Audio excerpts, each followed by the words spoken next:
السلام عليكم ورحمة الله تعالى وبركاته. مرحبا بكم في موجز الأخبار. هذا هو القرار الذي اتخذته الجامعة الملكية المغربية لكرة القدم. جون أفريك تكشف قيمة ما تنفقه الجزائر لتمويل حرب دبلوماسية على المملكة المغربية. كاتب كويتي يعلق على التميمة: ولسوء حظهم وربما لحسن حظ طغاتهم فهم يفتقرون إلى كبرياء هذا الثعلب الذي يرفض أكل أرجل الدجاج وهو أسير.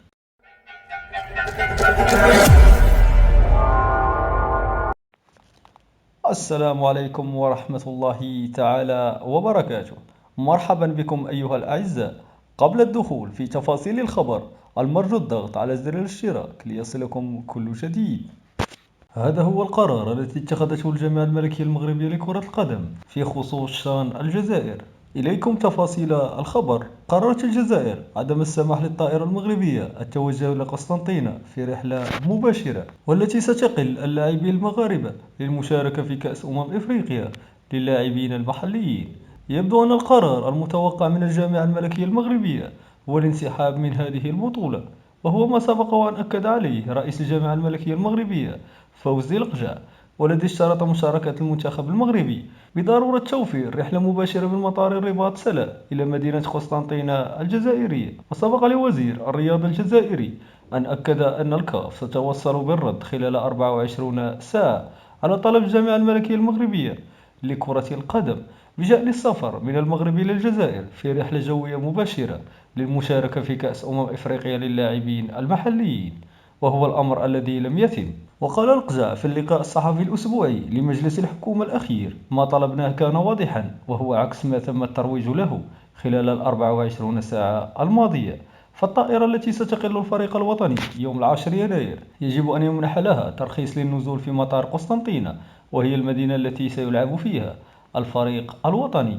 وأضاف القجع: الناقل الرسمي للمنتخبات الوطنية بجميع فئاتها هو الخطوط الملكية المغربية، وبالتالي ننتظر اليوم ردا رسميا من الكونفدرالية الإفريقية لكرة القدم بخصوص هذا الموضوع، لأن رحلتنا يجب أن تكون مباشرة. وأوضح القجع: نحن لم نطلب من البلد المنظم أن يوفر لنا رحلة خاصة أو شيئا من هذا القبيل، نطلب ترخيصا من أجل نزول طائرة لارام في مطار قسنطينة وننتظر ردا لنتخذ القرار النهائي. وهددت الجامعة الملكية الثلاثاء الماضي بمقاطعة كأس إفريقيا للاعبين المحليين الشان، إذ أشار فوزي القجع إلى أن الجامعة راسلت الكونفدرالية الإفريقية لكرة القدم بخصوص احترام بنود دفتر التحملات لاستضافة البطولات الإفريقية، خاصة فيما يتعلق بتسهيل ظروف المنتخبات المشاركة. جون أفريك تكشف قيمة ما تنفقه الجزائر لتمويل حرب دبلوماسية على المغرب. إليكم تفاصيل الخبر. كشفت مجلة جون أفريك الفرنسية أن السلطات الجزائرية عملت خلال السنوات المنصرمة بإنفاق أكثر من 3 ملايين دولار على جماعات الضغط بهدف الإضرار بمصالح المغرب في القارة الإفريقية وتلميع صورتها من خلال تنظيم رحلات وإقامة منتديات ومؤتمرات للترويج لجبهة البوليزاريو ومحاولة تصدير صورة مغلوطة عن المغرب. وأفاد تقرير المجلة أن شركة أمريكية متخصصة في التحكيم الدولي حازت على حصة كبيرة من المال الجزائري، إذ حققت أرباحا بلغت 420 ألف دولار وحوالي 210 ألاف دولار بين أكتوبر من عام 2019 ومارس من عام 2021. وذكر التقرير اسم عضو بالكونغرس الأمريكي جيمس إنهوف الذي زار الجزائر مؤخرا ويعتبر داعما كبيرا لأطروحات البوليزاريو داخل الكونغرس الأمريكي، في وقت تحاول اللوبيات مقربة من الجزائر دفع وزارة الدفاع الأمريكية إلى البحث عن مواقع بديلة لأكبر تدريبات عسكرية في إفريقيا بعيدا عن المغرب كمضيف سنوي للتدريبات. وسبق للجزائر أن أنشأت صندوقا بقيمة 3 ملايين دولار لتمويل أعمال الضغط في دول الاتحاد الإفريقي، وأن أول إجراءات هذا الصندوق ستوجه نحو الدول الإفريقية الصغيرة في غرب القارة، حيث تتهم الجزائر المغرب بتكوين لوبي قوي لصالح مصالحه الجيوسياسية.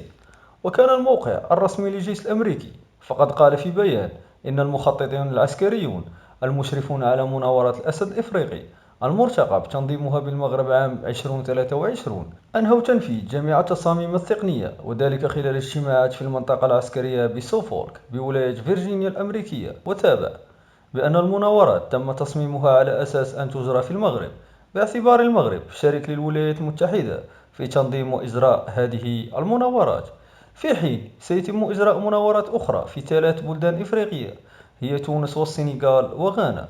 وأشار المصدر إلى أن المناورات من بين أكبر وأضخم المناورات العسكرية التي تجرى في القارة الإفريقية، ستكون بين 15 ماي و18 يوليوز من عام 2023، وستعرف مشاركة العديد من الجيوش من مختلف البلدان الحليفة للولايات المتحدة الأمريكية. وتأتي هذه المؤشرات في ظل تأكيد أمريكي باحتضان المغرب لتدريب الأسد الإفريقي بعد ضغط كبير من اللوبيات الموالية للجزائر داخل مجلس الشيوخ الأمريكي. وفي سياق متصل، تم الكشف مؤخرا في وسائل الإعلام الأمريكية على مضامين ميزانية وزارة الدفاع الأمريكية بعد توقيع الرئيس الأمريكي على قانون تفويض الدفاع الوطني للسنة المالية 2023. وتضمنت الوثيقة تأكيدا على استمرار مناورات الأسد الإفريقي بالمغرب، وهي التي شملت منطقة المحبس الموجودة في الصحراء والقريبة من الحدود الجزائرية خلال السنتين الأخيرتين. كاتب كويتي يعلق على التميمة: تواصلت ردود الأفعال الساخرة من تميمة كأس إفريقيا للمحليين بالجزائر التي أعلنت عنها اللجنة المنظمة يوم الخميس 29 دجنبر الجاري. تواصلت ردود الأفعال الساخرة من تميمة كأس إفريقيا للمحليين بالجزائر التي أعلنت عنها اللجنة المنظمة يوم الخميس 29 دجنبر الجاري. وكان وزير الشباب والرياضة الجزائري عبد الرزاق السبقاق أشرف على الكشف عن تميمة شان الجزائر في حفل مصغر بمقر الاتحادية الجزائري لكرة القدم فاف بدالي إبراهيم بالجزائر العاصمة. وتميمة شان الجزائر والخاصة بكأس إفريقيا للمحليين هي عبارة عن حيوان الفنك الذي يعيش أكثر في الصحراء الجزائرية، كما أطلق على الفنك الذي يرتدي البدلة الرياضية للمنتخب الجزائري ويحمل الكرة في يده لقب قبطان. وفي هذا السياق سخر الكاتب الكويتي نواف مسفر بن هلال من تميمة شان الجزائر، معتبرا أن أصل حيوان الفنك من الصحراء المغربية التي يعيش فيها. ونشر الكاتب الكويتي تغريدة على حسابه على تويتر جاء فيها: لقد فشلوا في سرقة الصحراء منذ 47 سنة، فقاموا بسرقة صورة هذا الثعلب الصحراوي ونسبوها لهم. وأضاف قائلا: ولسوء حظهم وربما لحسن حظ طغاتهم فهم يفتقرون إلى كبرياء هذا الثعلب الذي يرفض أكل أرجل الدجاج وهو أسير.